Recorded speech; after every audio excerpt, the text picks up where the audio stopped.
Welcome back to another reading and correcting with me, Kindar, the Tiger Writes, and Ty, the Tiger Supervisor. These are where I read a chapter from one of my stories and correct it as I go. If you want to listen to these live, it's every Tuesday morning, 8 a.m. Eastern Time on Twitch. And if you're looking to support me, that is on my Patreon. Today we are doing chapter 76 of Breaking Step.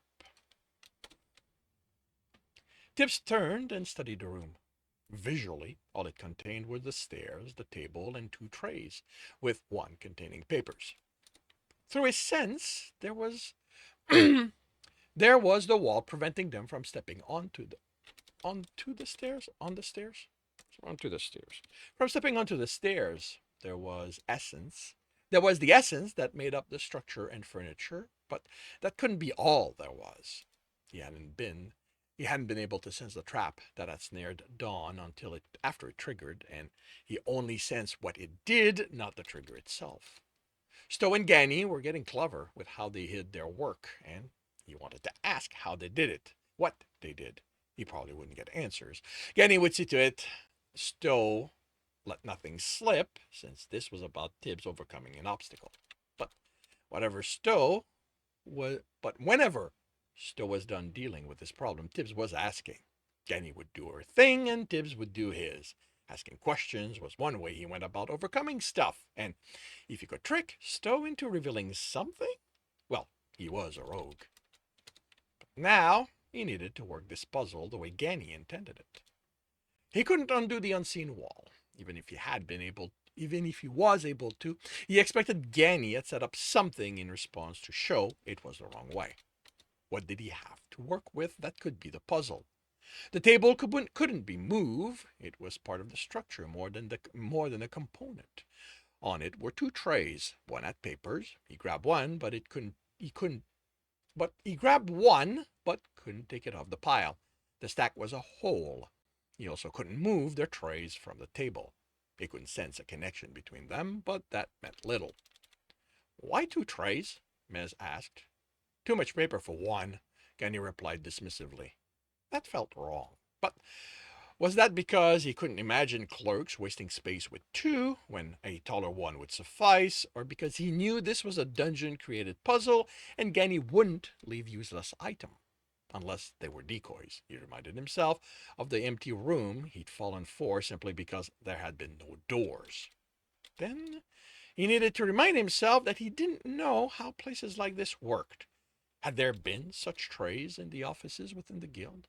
He didn't remember them from glancing in them. From guessing in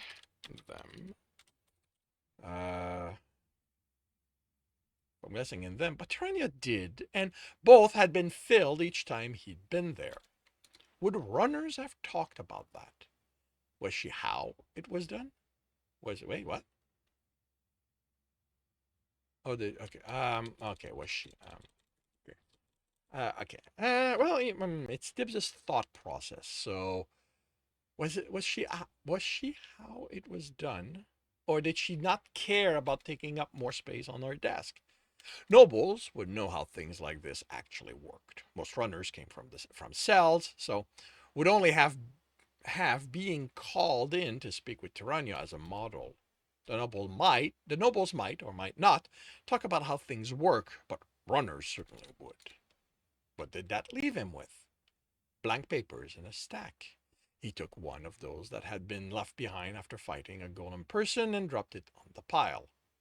He waited for something to happen, then tested if he could remove it, and it came away. None within the stack could be taken. He dropped it in the He waited for something to happen, then tested if he could remove it, and it came away. While none within the stack could be taken still. He dropped it in the empty tray, and the flash of essence was immediate and fast enough he couldn't make out details. Grabbing the page showed it was now part of the tray. When he looked at the others, Jackal was offering 2 pages he'd collected. I get to kill more of them, don't I? Tibs took them and considered his next action. If you are not careful, Commodore said, it is you who might end up dead. Jekyll snorted. I'm only surprised once. Until the next time, you do not know to expect the attack that takes you down. The cleric shook his head. You rely on your inherent stubbornness to allow you to survive attacks that would... You rely on your inherent stubbornness to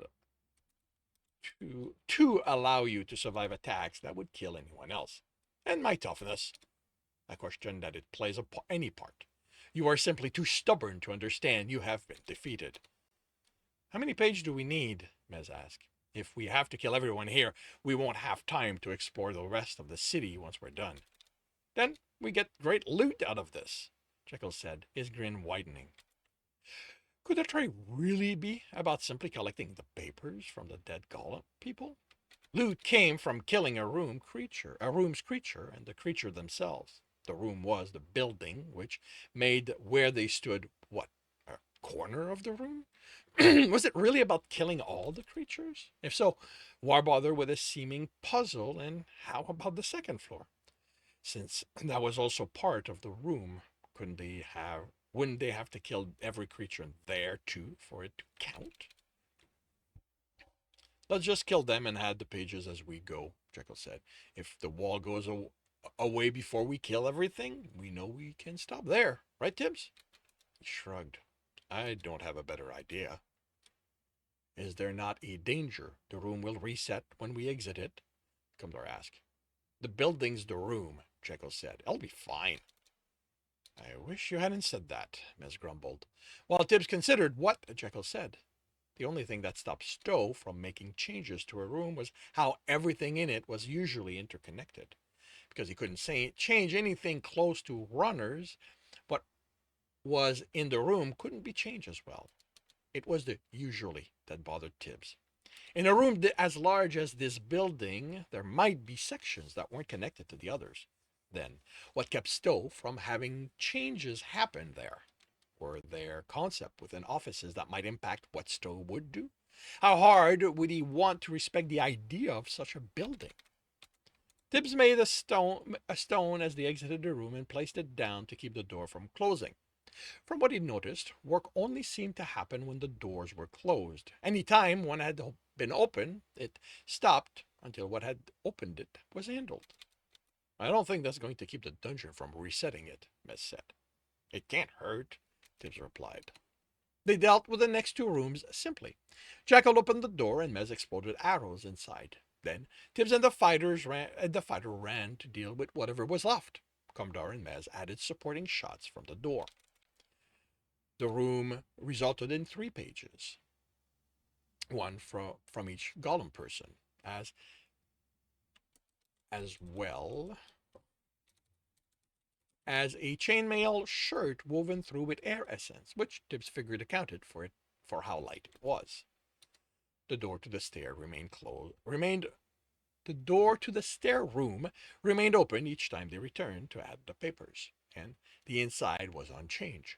Each page added to the tray flashed with essence, but nothing else. He left the nagging that it was too simple in the room as he left. Maybe Ganny had been busy with other parts of the floor and she'd add to this one later. The next room made Tibs hesitate as he sensed nothing in it. He set to open it instead of Jekyll and readied himself for something, only to find an empty room. The one after that had ice exploding out of it as soon as the door was cracked open, and while Jekyll only got an arm encased and didn't seem to be bothered by it, already being stoned up, Mez caught the brunt of it, and even suffusing himself with fire did not let him escape the attack uninjured. Tibs cursed himself for falling victim to what had caused too many thieves to lose a hand while healing the archer. He'd gotten complacent. He'd sensed 2 golem person inside and nothing else, and hadn't even thought about how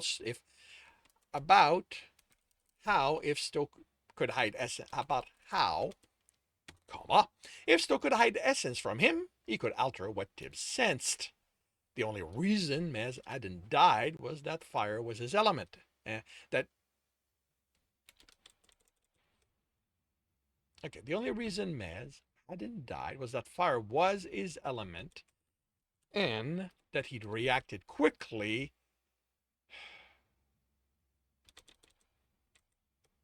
Oh, I see what. Okay. I see where that went for. Okay. The only reason Maz hadn't died was that fire was his element, that he'd reacted quickly. This is the comma that's missing. And that Tibs had so much essence to devote to healing him. He doubted even all the healing potions that accumulated over the previous runs would have been enough. Once done, Tibs channeled water and refilled his reserve from what was contained in the empty room. Otherwise, empty room. Otherwise, it was empty. In the room.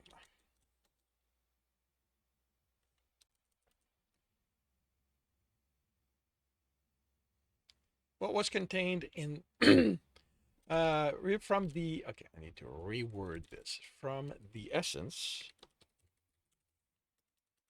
that was contained in the room. Otherwise it was empty. It had all been nothing more than a trap. From then on, no one stood before the door, and Tibs was the one to open them. 3 rooms later, and 3 pages added to the tray, metal spikes coated in corruption flew out almost as soon as Tibs touched the door. He tried to push it out of the way so they could go in, but it was so thick it had nowhere to go. He couldn't absorb it without overflowing his reserve. He'd considered continuing on, but still had made sure he could sense the weave in the middle of the room. Corruption and others. His curiosity got the better of him, and after suffusing himself with corruption and weaving that through his armor to protect it, he stepped inside. He avoided the metal spike that left little room to maneuver and returned with a bow made of a deep purple wood that reflected a sickly taint. The next room had 3 golem people who attacked as soon as Tibs opened the door. Before he'd even given as soon as Tibs opened the door, before he'd even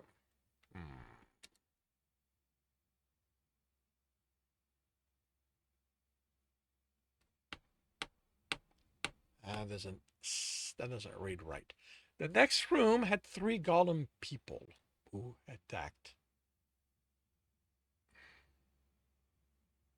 as soon as Tibs opened the door. I mean, the simplest solution is this feels like it should be another paragraph. Before he'd given the warning,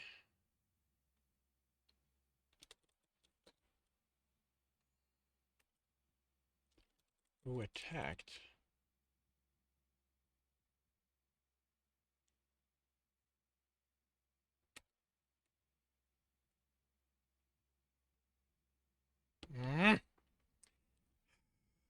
okay. There's I'll get back to it. I get a feeling I could spend way too much time on this. Before he'd given the warning, he felt no, okay, I think this is what's wrong because I've already said the attack as soon.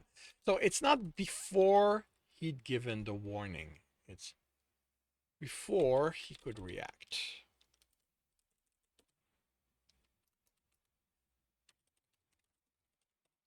Before he could react, he felt the knife in his side from the one who appeared next to him. She was gone before his sword was in motion, and only the essence concentrating on his other side let him raise his shield in time to intercept the next strike. Then she was before Jackal and gone again, the fighter off balance as his punch carried him forward. She was behind him, the knife shattering as she slammed it in his back. Tibs leaped over the fighter, managing a cut before she vanished. He swung where he sensed the essence concentrating, but she was already stepping aside and vanishing. He stepped away from where she reappeared, and she vanished. He stepped back further, and now it was only the 2 of them. Maz, Cumdar, and Jackal were fighting the other room's occupant. He thought he saw frustration in her face at the distance still separating them, and he was etching as soon as he sensed her about to cross the distance. The metal needles that floated around him were thin enough to be nearly impossible to see. She appeared before him, arms in the air, a new knife in hand, but remained still as the needles within her ripped the essence apart. The paper appeared as she crumbled away, and Tibs caught it as it fluttered down. By the time he reached the door, the others had dealt with the two golem people in there. The added page didn't remove the unseen wall. The room facing the void using golem person had 5 people in it. The room facing the one with the void using golem person had 5 people in it, but they proved no stronger than normal folks, even if their essence was as dense as that of runners. The room itself gave Tim pause. Instead of an office, it was arranged like a noble's lounge, seats and lounger for people to relax in. Low tables next to them with platters containing pastries. There, Jekyll snatched one and popped it in his mouth. Essence in that, Tibbs finished. Good essence, Jekyll moaned in delight. You don't know what it'll do to you, Tibbs protested. Jekyll patted his stomach. It makes it so I'm not hungry. Russell made us food, Tibbs glared at the fighter. But these are sweets. Sweets. Jekyll protested. Our leader does not appear to be dying, Commodore said. Because I'm not done with him, Tibbs snapped. Tell Krosef and save yourself the trouble, Mez said, stepping around the chair and studying the food, but keeping his hands away. Tib breathed his temper down. He had more important things to do. The fighter's essence didn't have a reaction to what was spreading through him. Don't do that again, Tibbs threatened his friend, snatching the paper from him, then hurried to the stair room, focusing on his breathing the entire way. He dropped the pages in the tray and turned to leave as the pulse spread out. I don't need of the tray. As the pulse spread out. As it washed over the unseen wall, its weave came undone. Tibbs approached it cautiously, sensing Jekyll and the others enter the room. His hand encountered no resistance. I guess we don't have to fight everything, Jekyll said, walking past Tibbs. His annoyance at how wrong this puzzle felt had him glaring at the trays instead of the fighter's back for not giving him time to make sure the rest of the stairs were safe. Maybe it's about showing we're strong enough? Jekyll asked. We're alive, Tibbs snapped as he heard fighting coming from the stairs, and he ran. Jekyll glowed faintly as he grabbed one of the larger golem person and threw him down the hall. Even as strong as Jekyll was when he stormed up, the golem landed much further than Tibbs thought it should have. Mez fired arrow at 2 golem person further along the hall, while one had spikes of darkness. Wait, what? Flying. Oh, okay. One had spikes of flying at the fighter. Okay.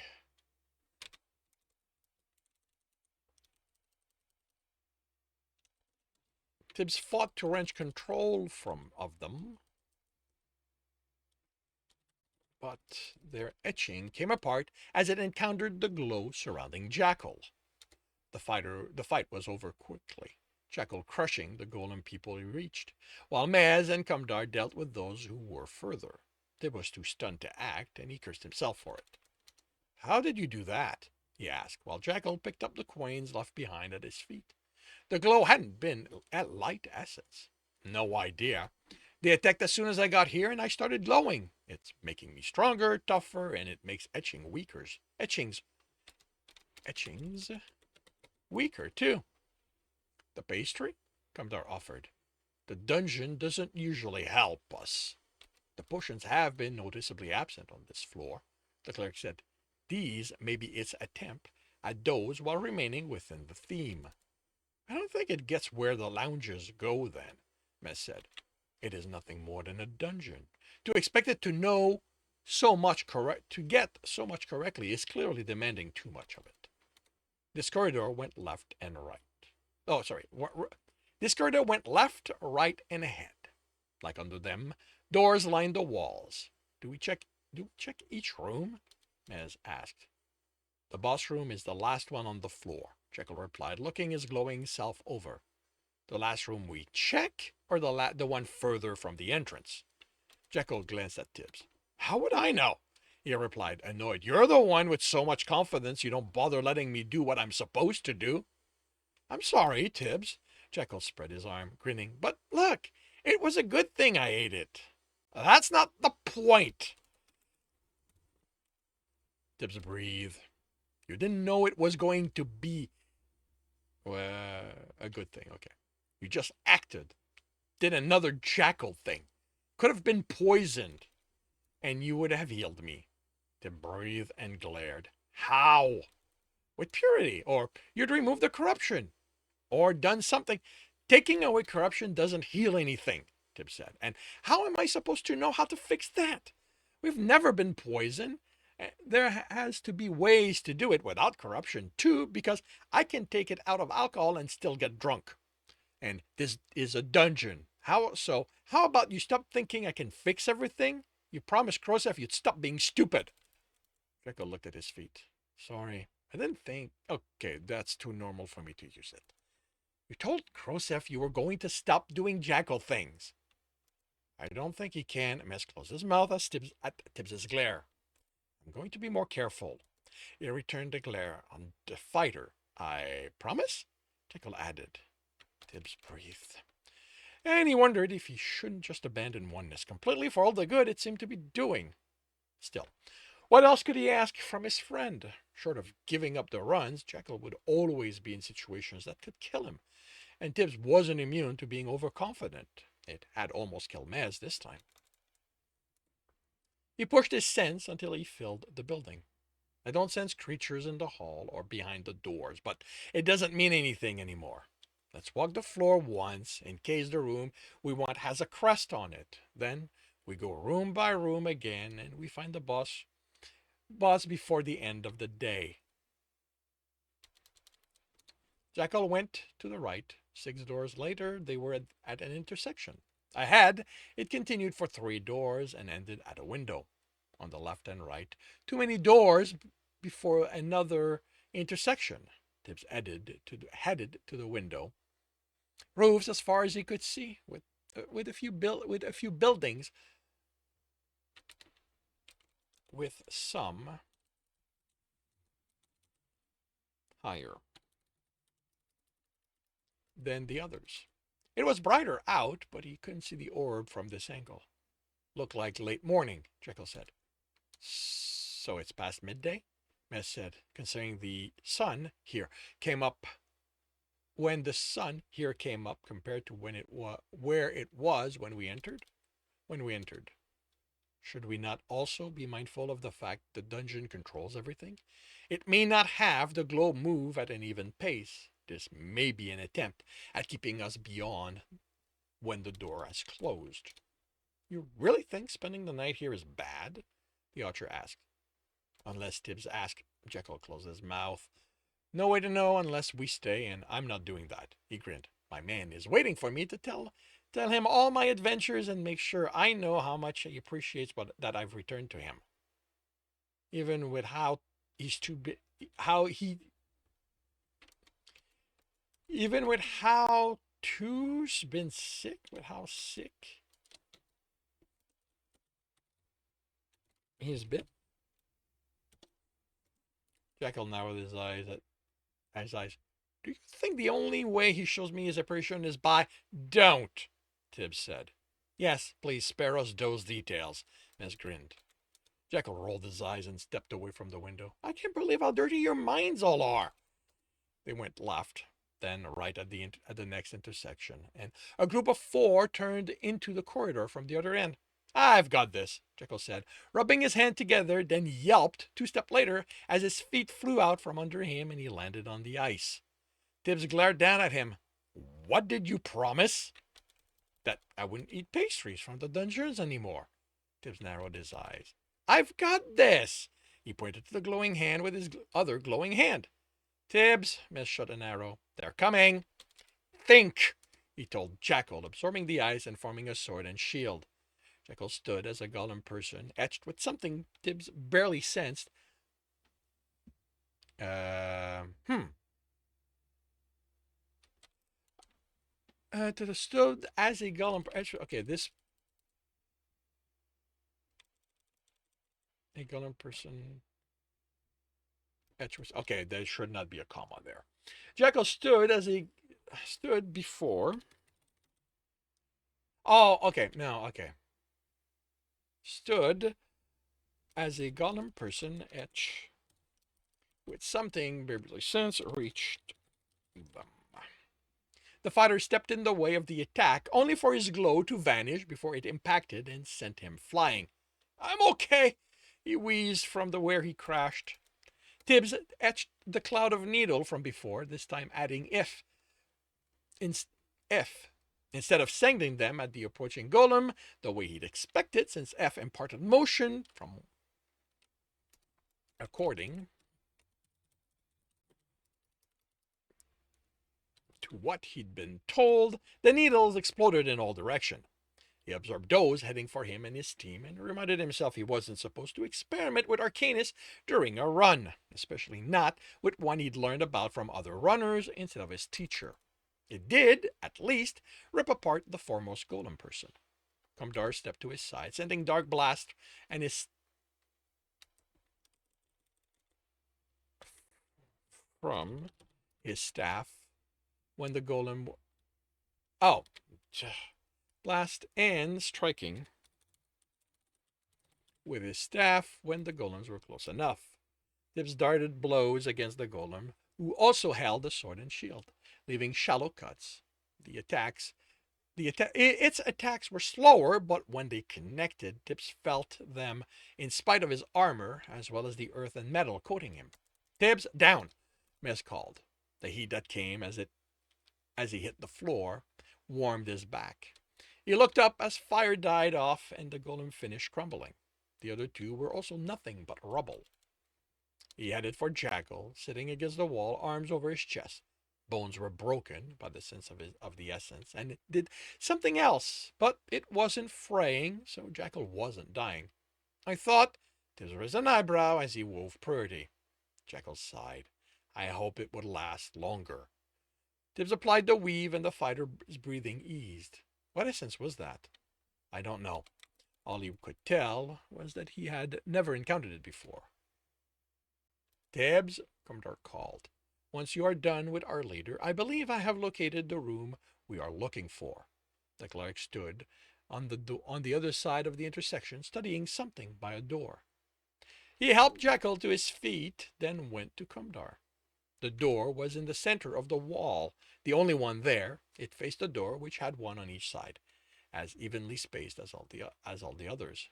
The cleric studied the plaque of polished brass. Letters were etched in it, and while he recognized them individually, the words made no sense to him. Is that a language? Mez asked. Siphanian, Kumdar said. What does it say? This is the office of the paper. This is the office of the official paper pusher. That should be capitalized. I believe this is the boss room. Jekyll snorted. How tough! Tibs slammed his elbow in his friend's side. It hurt, but it stopped the fighter from speaking. He might not be able to speak with Stowe, but he had no doubt he was listening. Tibs wasn't letting Jackal goad him into making the fight tougher than it already was. And that concludes chapter 76 of Breaking Step. If you are enjoying this, please leave a like. If you want to know when the next chapter is going to be up, subscribe, hit the bell. If you want to read the story, it is up on Royal Road along with the previous two books. If you want to support me and read ahead of what's on Royal Road, that is on my Patreon, where we are about 20 chapters ahead. And if you want to listen to these live, it's every Tuesday morning, 8 a.m. Eastern Time on Twitch. The links are in the notes, and with that, I shall wish you a good day.